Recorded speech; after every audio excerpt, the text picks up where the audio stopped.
Merong din po isang malungkot na balita ng karahasan dito naman sa ating bansa. Patay ang magkapatid sa Bukawi, Bulacan. Pinagbabaril sila habang nasa inuman.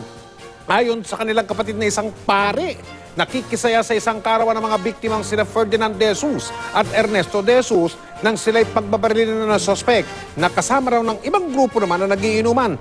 Tinukoy ang sospek na si Revolucion Clararo na na-ospital din dahil sugatan siya dahil sa mga tama ng bala. Pero hindi malinaw kung sino ang nakabaril sa kanya. Bago raw ang pamamaril, nakaaway ng mga biktima ang isang kapatid ng sospek. Duda naman ang kaanak ng mga biktima na isa lang ang salarin kasi dalawang klase ng baril daw ang ginamit sa krimen. Based on the report ng police,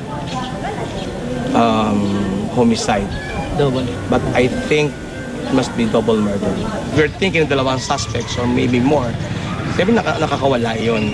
Siyempre we think that there's a threat for us.